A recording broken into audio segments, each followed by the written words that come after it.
Bendiciones para todos mis hermanos, ahí en la comodidad de su hogar. Esto se lo deseamos de todo corazón en el nombre de Jesús. Este es su programa Tiempos de Libertad, un programa de la Iglesia de Dios, Embajadores del Nuevo Pacto, ubicado en Colonia Primavera, que está bajo la dirección y conducción de este servidor, el pastor Porfirio Álvarez. Esperando como siempre su atención y que esta palabra predicada o enseñada más que todo sea pues de enorme bendición y edificación para su vida. Quiero enviar un cordial saludo a mi esposa, a mis hijos, quienes están en sintonía de este programa, a la Iglesia de Dios, Embajadores del Nuevo Pacto aquí de barrio San Miguel, a todos mis hermanos allá en la Colonia San Jorge, Colonia Primavera, Colonia Los Castaños. Que el Señor les bendiga rica y abundantemente.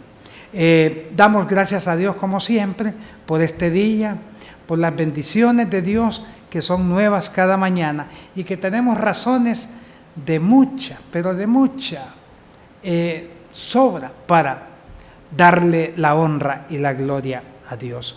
Como siempre va a aparecer un número en pantalla donde ustedes van a poder enviarnos sus mensajitos, haciéndonos sus comentarios o sus preguntas, la cual pues estaremos en toda la disposición de contestarle. Nos preguntaban por medio de mensajitos, pastor, nos dicen, habla la Biblia sobre las pesadillas. Las pesadillas son definidas como sueños. Se produce una fuerte carga emocional. Siempre se le dice pesadilla a sueños que nos ponen a sudar, nos proporcionan una cuestión totalmente negativa en nuestro ser. Alguna gente se despierta con el pulso, pero latido fuerte y rápido, sudan, algunos hasta les pegan náuseas. Y vemos mucho que cuando tenemos este tipo de pesadillas no nos queremos volver a dormir. Las causas podrían ser una imaginación activa, ver películas de terror, incluso en los niños escuchar leyendas, escuchar cuentos orientados a cuestiones terroríficas, algunos alimentos, muchas cosas pueden proporcionar. La verdad que la Biblia no nos habla en cuanto a las pesadillas, sí nos habla de los sueños, donde Dios transmitió muchas palabras, consejos, transmitió por medio de sueños cosas que Él iba a realizar. Esto se dio mucho en el Antiguo Testamento, aunque en el Nuevo Testamento dice que vuestros hijos soñarán, verán visiones, los ancianos soñarán sueños. O sea, Dios se comunica también a través de los sueños. Entonces, en ese sentido,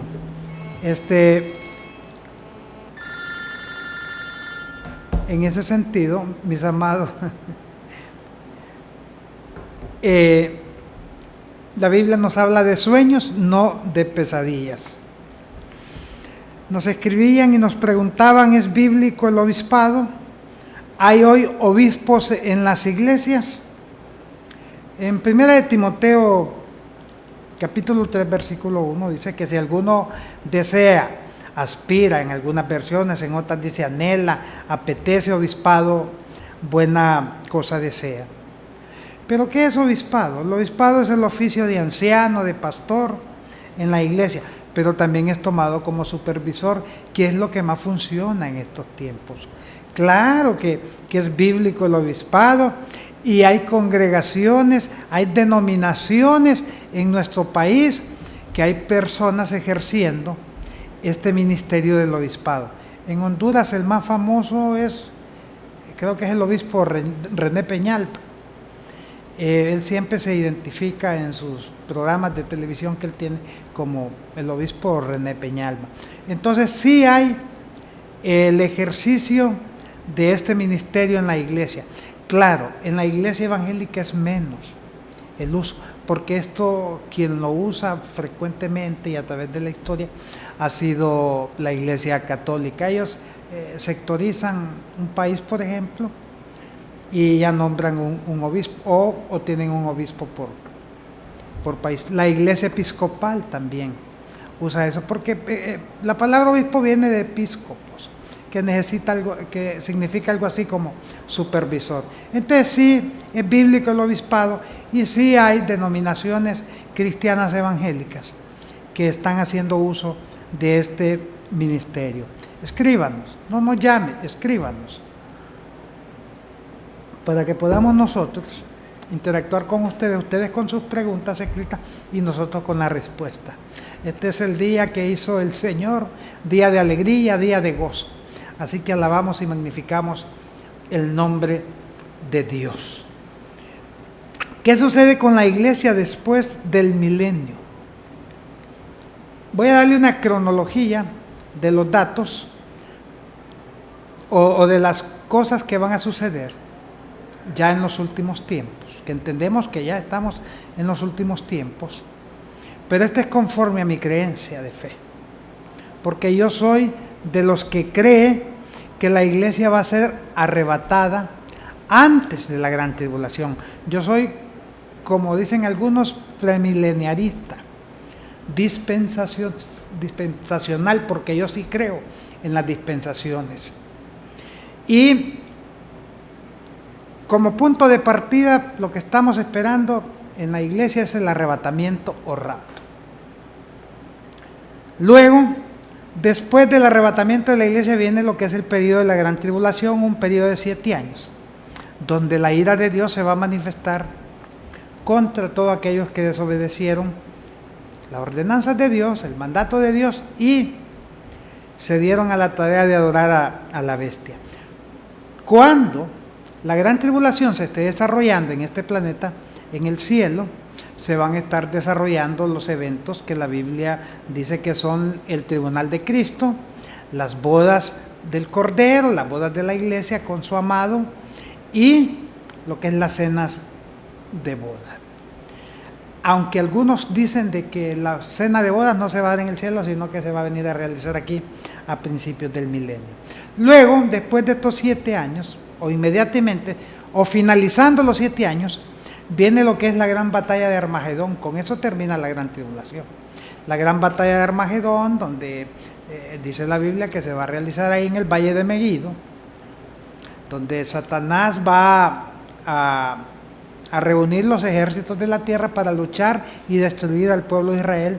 Cordero baja del cielo en su segunda venida, destruye a Satanás y a sus ejércitos, encarcelando a Satanás por 1000 años y a todos sus demonios. Y luego empieza inmediatamente lo que la Biblia llama el milenio de paz, un periodo de 1000 años donde va a ser gobernado por el Cordero de Dios, y Satanás va a ser atado en las prisiones de oscuridad, él y sus demonios, por 1000 años. Después del reino milenial, después de estos 1000 años, Satanás es suelto y vuelve a sus andadas, empieza a engatusar a la gente y a promoverlas contra el Cordero o contra Dios mismo, y luego reúne ejércitos para la batalla contra Dios, en el cual Dios destruye a Satanás por la eternidad, destruido. Luego viene la resurrección de los muertos y el juicio ante el trono blanco. Todo ser humano viviente y los que murieron. No hablamos de la iglesia, porque la iglesia ya está con el Cordero desde el momento que fue arrebatada. Estamos hablando de aquellos que mueren durante la gran tribulación con Cristo o sin Cristo. Estamos hablando de esta resurrección de todos los que han muerto en la historia de la humanidad, y estamos hablando de la presentación de todos los vivos ante el trono blanco. Ahí cada quien va a recibir su veredicto. Luego vienen lo que son los cielos nuevos y tierra nueva. Esa es la cronología. ¿Qué estará haciendo la iglesia? Pues al lado de su amado. En todos los eventos la iglesia siempre va a estar con su amado, con el Cordero de Dios, nuestro bendísimo Señor Jesucristo, ¿verdad? La iglesia es un ente o un organismo totalmente privilegiado. Es doblemente bendecido. Uno, porque la iglesia es hijo de Dios. Y dos, porque no todo mundo puede ser iglesia. La iglesia nace exactamente el día de Pentecostés, cuando el Espíritu Santo fue arrebatado. Ahí nace la iglesia. Recuerdan que estaban 120 en el aposento alto, todos fueron llenos del Espíritu Santo. Luego el apóstol Pedro predica un sermón, 3,000 se convierten. Ha nacido oficialmente la iglesia de Cristo Jesús en ese momento. Luego, desde ese punto de partida, viene lo que es un círculo que se va a cerrar exactamente el día en que la trompeta sea sonada por nuestro Señor Jesucristo, cuando los muertos en Cristo resuciten y luego los que estemos vivos seamos arrebatados y transformados para recibir al Señor en el aire. Ahí, cuando la iglesia esté siendo arrebatada, ahí se cerró el círculo de la iglesia. No hay más iglesia en adelante, ni hay iglesia antes de lo que es el día de Pentecostés. Ya el círculo de la iglesia está. Es una doble bendición. Nosotros no podemos dejar de darle gracias a Dios por ese enorme privilegio que nos ha dado de ser iglesia. Esto es maravilloso. Ser escogido por Dios desde antes de la fundación del mundo, para alabanza de su gloria, pero aparte de eso también para gobernar con Cristo Jesús por la eternidad, como su esposa, que esto es un simbolismo, pero es un simbolismo tan precioso y tan hermoso que a nosotros nos llena de enorme satisfacción saber también que nos somos comparados como el cuerpo de Cristo. Ustedes saben que la cabeza y el cuerpo son inseparables, que la iglesia como esposa y el Cordero como esposo, los dos son una sola carne, dice la palabra. Esto tiene profundidades pero enormes y nosotros no podemos perder la perspectiva de siempre agradecerle a Dios por esto, pero actuar con responsabilidad en lo que Dios demanda de cada uno de nosotros.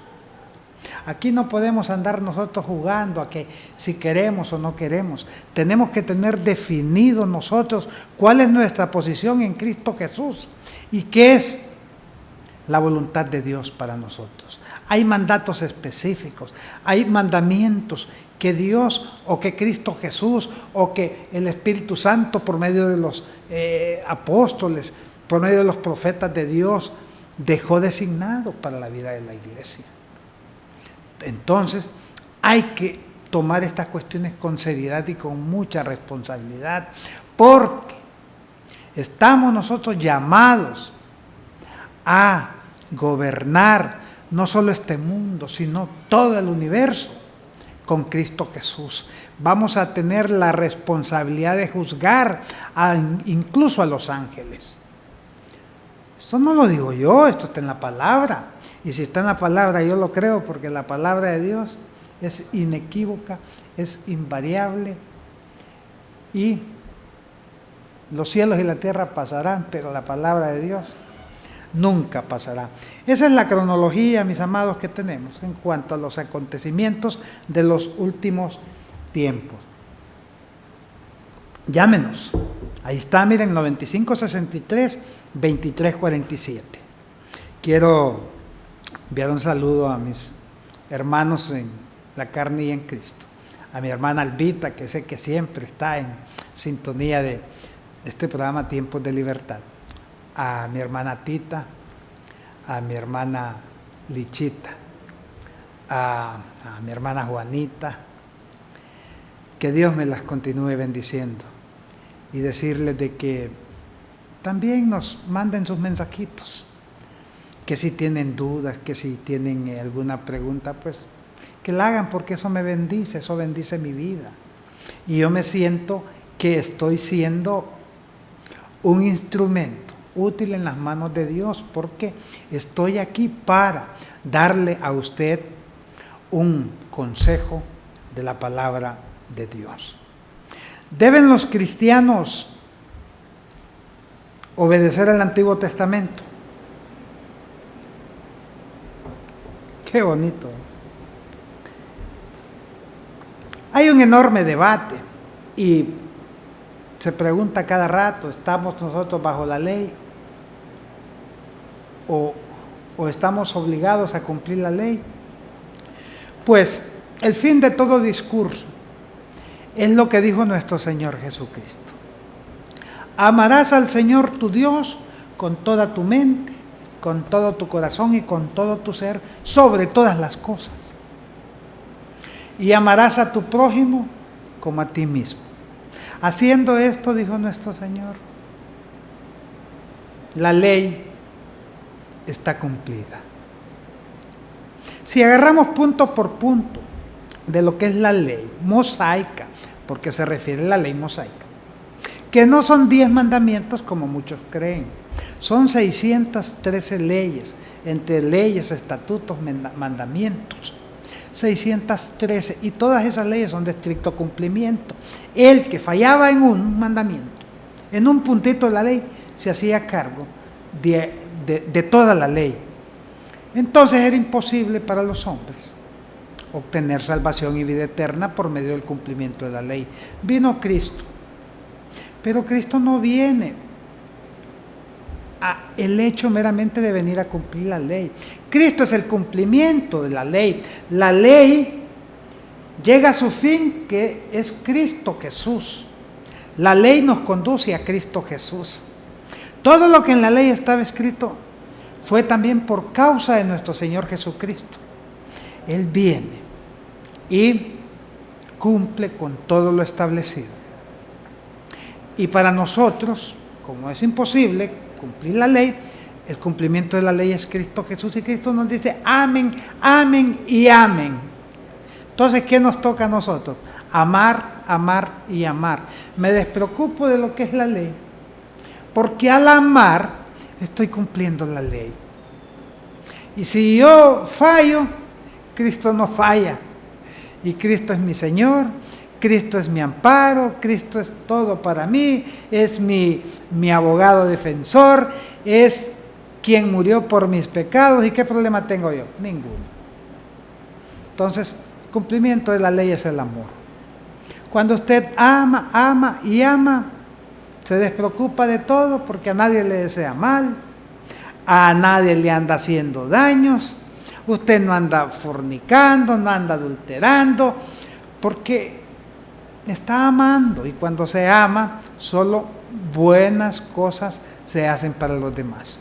Así que, mis amados, despreocúpense si hay que, o si les dicen que hay que cumplir la ley. No, ustedes amen, y al amar se cumple todo. Ahí se resume toda la ley y los profetas, en el amor. Amor a Dios sobre todas las cosas, y amor al prójimo como a nosotros mismos. Porque el que no se ama a sí mismo no puede amar a los demás, aunque lo abracen a uno, y aunque le digan hermano te amo, y si no lo demuestran con hechos, esa es vana palabrería.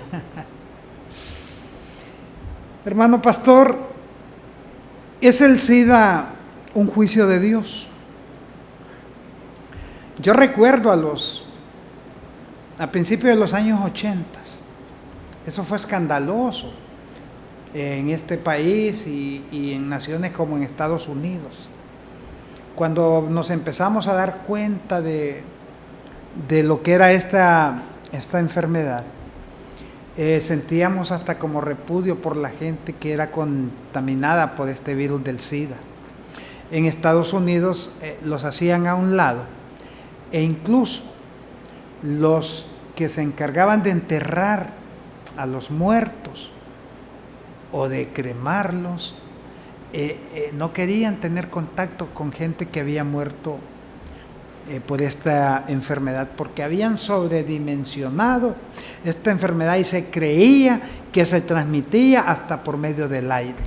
Después, con los años, descubrieron de que era una enfermedad de transmisión sexual o transmisión sanguínea, que no era por medio del aire ni por medio de la saliva que se transmitía. Pero todas las enfermedades, mis amados, son producto del pecado. Y entre más grande es la rebelión del hombre contra Dios, mayores pestes aparecen, porque esto es una regla natural. A través de la historia han habido grandes pandemias como la viruela, el sarampión, la peste negra o bubónica, el cólera. Hasta libros se escribieron sobre esto. La fiebre tifoidea, apareció el VIH y después del VIH apareció lo que es el ébola, que también era terrible, una cuestión que mataba a la gente en términos de 24 horas. En Romanos 1, del 8 al 32 nos habla sobre la ira de Dios y nos dice: la ira de Dios viene desde el cielo, rebelándose contra toda impiedad e injusticia de los seres humanos. Pero la pregunta ¿es el SIDA un juicio de Dios? En parte sí, pero no como los juicios que Dios va a establecer sobre esta tierra en tiempos de la gran tribulación. Ahí van a haber 21 juicios de Dios, 7 sellos, 7 trompetas, 7 copas, y todos son juicios de la ira de Dios sobre la gente de este planeta. Así que en comparación a estos juicios que vienen, que están anunciados y que están escritos en la palabra de Dios en el libro de Apocalipsis, el SIDA se queda como un confite, como algo pequeñito. Vienen juicios grandes sobre la humanidad, todo por haber rechazado al Cristo de la gloria, porque el pecado de la humanidad consiste en que la luz vino a este mundo y los seres humanos amaron más las tinieblas que a la luz. La pregunta va a ser: ¿es Cristo tu Señor o no es tu Señor? No le van a estar diciendo a la gente: usted, fornicario, idólatra, adúltero, consulta brujos. No. La pregunta es: ¿tienes a Jesús en tu vida o no lo tienes? No lo tengo, al fuego eterno. ¿Y tú tienes a Cristo? Yo sí tengo a Cristo. Venid a mí, benditos de mi Padre. Esa es la realidad que le espera a la humanidad. Así que, mis hermanos, síganos mandando mensajitos. Ahí está el número en pantalla, miren, 9563-2347.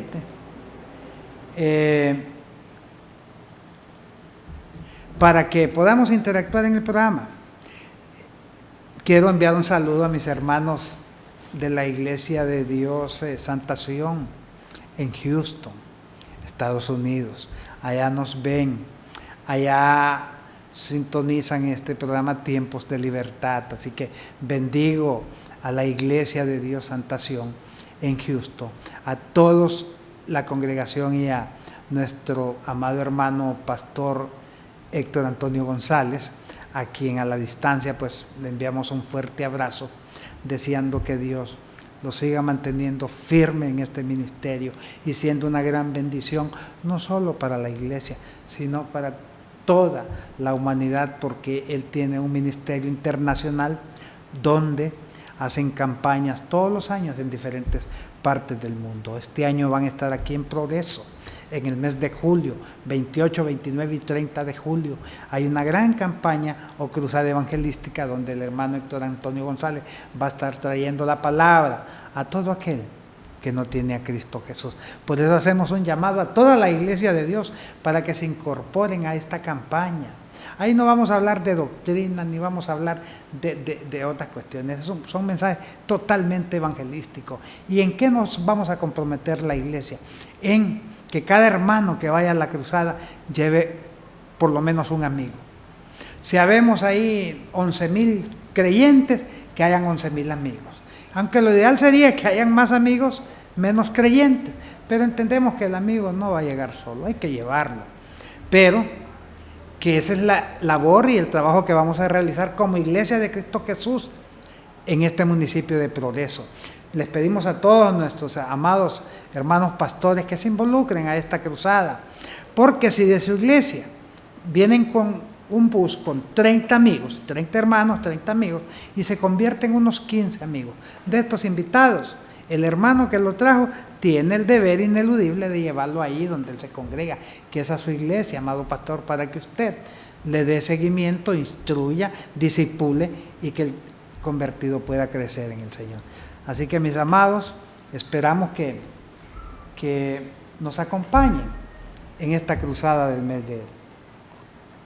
Aparte de eso también, vamos a tener este fin de semana la Asociación de Pastores de este municipio del Progreso, el Congreso Retos de la Iglesia, en su segundo año consecutivo. El año pasado se realizó este congreso y fue un total éxito.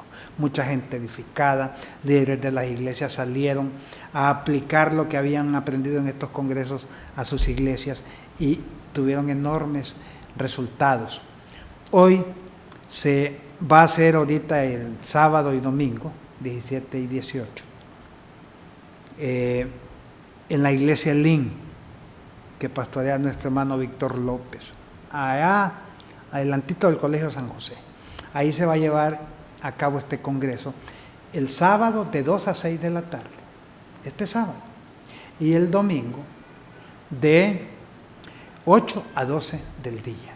Así que hacemos el llamado a todos nuestros amados pastores para que manden a sus líderes y ellos mismos también vayan, para que se instruyan. Van a haber personas de mucha trayectoria en la vida de la Iglesia de Dios, gente de gran testimonio, gente muy preparada en la palabra y que van a ser una gran bendición. Vamos a disfrutar de 4 enormes platos de alimento espiritual esos 2 días, 2 platos el sábado, 2 platos el domingo, así que invitamos a todos los hermanos, a los líderes, a los miembros de las iglesias para que nos acompañen. ¿Cuánto va a ser el valor de la ofrenda? 150 lempiras. Eso costó el año pasado, eso cuesta hoy para cubrir gastos del montaje del evento, para dar algunas honras, para cubrir todo este tipo de situaciones. Y aparte de eso, pues para que la asociación también pueda obtener algunos fondos para movilizarnos para las diferentes actividades en lo que resta de este año hasta el siguiente congreso. Entonces es una actividad que también nos nutre a la asociación en lo económico. Y ustedes saben que el Evangelio se predica gratuitamente, no se necesita dinero para ir a evangelizar a nadie, pero sí para realizar una serie de actividades. Sí se necesitan fondos económicos y por eso es necesario algunas veces poner un valor o asignar una ofrenda a este tipo de eventos porque se necesitan pues los recursos económicos para las cuestiones colaterales de la predicación del Evangelio. Así que, mis amados, apóyennos en esta actividad, que al apoyarnos usted también va a ser bendecido en el nombre de Jesús. Pastor dice, he escuchado la frase Dios nos necesita. ¿Es cierto eso? Que yo sepa, Dios no necesita a nadie. Dios es autosuficiente. Es más, Dios es feliz en sí mismo. No necesita nada, no necesita a nadie. Él está completo. He escuchado esta frase, incluso he oído predicadores que dicen, es que Dios te necesita a ti porque Dios es espíritu, dijo alguien. Y un espíritu no tiene cuerpo. Entonces Dios te necesita a ti para, a través de ti o por medio de ti, manifestarse. errores doctrinales. Eso es querer levantarle el ego a la persona y llevarlo a un punto de decir, bueno, no, pues que Dios me necesita. No, sí. Si nosotros no queremos predicar, ¿qué dice la palabra? Que si nosotros no hablamos, las piedras van a hablar. Había un profeta allá en el Antiguo Testamento que no quería escuchar la voz de Dios. ¿Y a quién utilizó Dios para enviarle mensaje? A un burro. En la Biblia solo hay dos animales que han hablado, la serpiente y este burro, para decirle a Balaán, aquí el burro debería ser tú, no debería ser yo. Cuando decimos Dios nos necesita, estamos haciéndonos expectativas que no las deberíamos tener delante de Dios. Incluso yo he conocido gente en las iglesias que se creen o indispensables. Muchos creen que sin ellos las cosas no van a caminar. Son errores también. Mire, ningún ser humano, para hablarlo de una forma más práctica, es indispensable. Cuando usted se crea indispensable, váyase ahí por la policía. Ahí va a haber un cementerio y va a encontrar ahí nombres de gente que en su momento se creyó que eran indispensables, que creyeron que sin ellos las cosas no caminaban y no funcionaban. Y hoy nadie se acuerda de ellos. ¿Dónde están? Por eso nosotros tenemos que caminar con mucha humildad, ponernos en las manos de Dios para que Él haga su voluntad sobre nosotros y nosotros someternos a esa voluntad de Dios. Porque es un alto honor, es un alto privilegio, mis amados, que Dios se fije en nosotros y nos asigne tareas, nos asigne misiones. Miren, si somos 7,000 millones de personas en este planeta, es como que todo este estudio de televisión esté lleno de pequeñas piedrecitas y que nosotros representemos una piedrecita, 7,000 millones de piedrecitas aquí, y viene Dios y mete su mano, mis amados, y saca la piedra, y esa es usted, y viene Dios y le asigna una misión. Óigame, eso es para no dejar de agradecer a Dios por lo que Él hace. No deberíamos de tener ni de darnos esos aires de importancia. Nadie es indispensable. Hay muchos que creen que ellos son los que hacen que funcione la obra de Dios. Error. Dios no los necesita.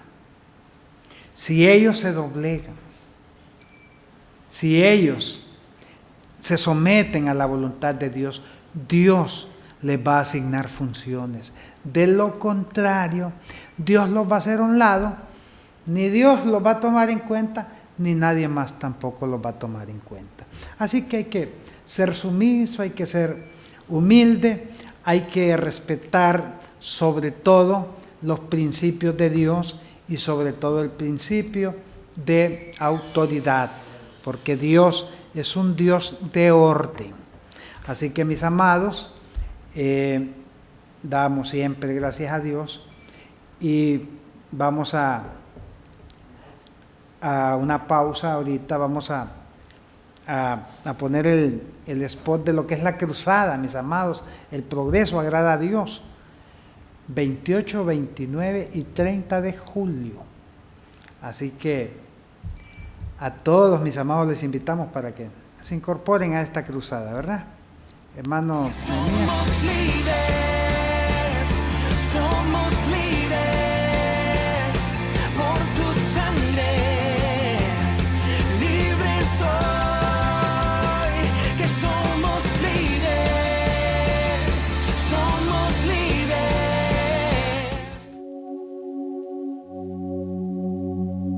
que somos líderes.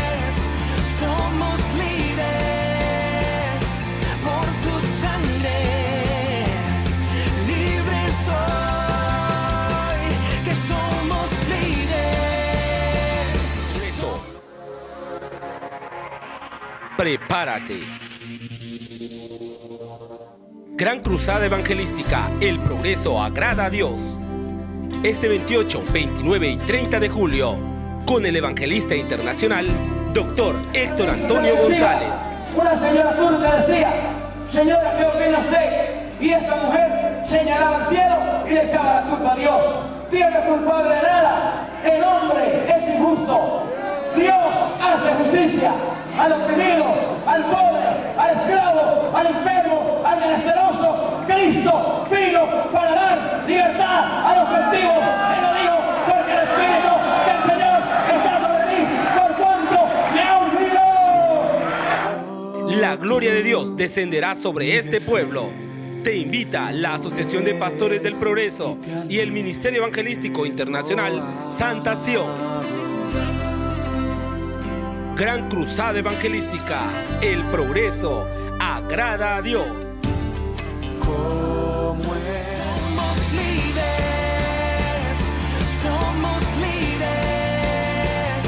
por tu sangre. Seguimos, mis amados, en su programa Tiempos de Libertad. Yo soy el pastor Porfirio Álvarez. Nos preguntan: pastor, ¿cómo puede un pecador encontrar a Jesús?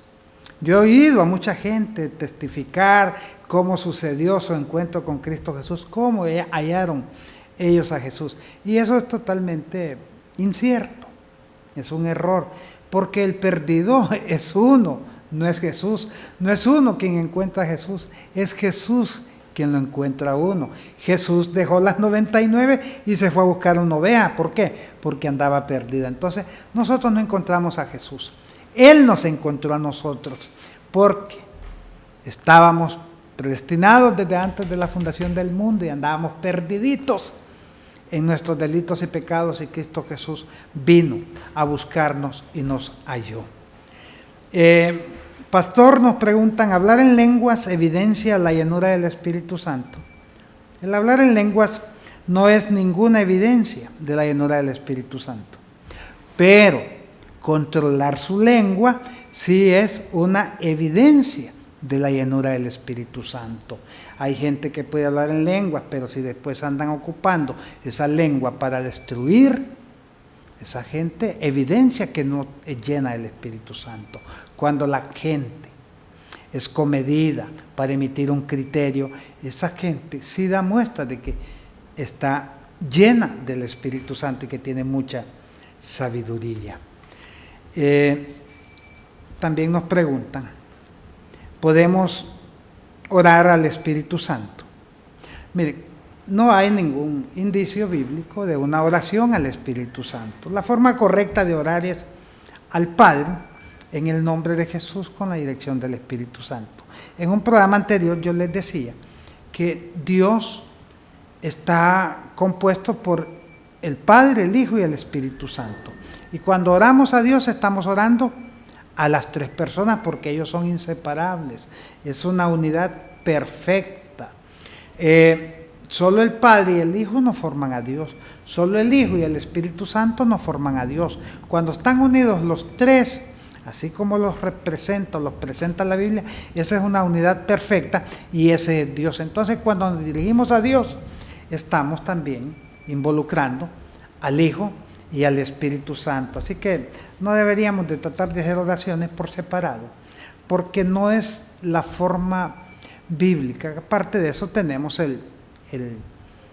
la enseñanza de Jesús en cuanto a la oración, y Jesús nos indica la forma en que debemos orar en el patrón de la oración del Padre Nuestro. Entonces, ahí tenemos el modelo de oración en la cual podemos nosotros hacer con toda confianza esta oración y saber que la recibe tanto el Padre como el Hijo y el Espíritu Santo. Pastor, nos dicen, es eterno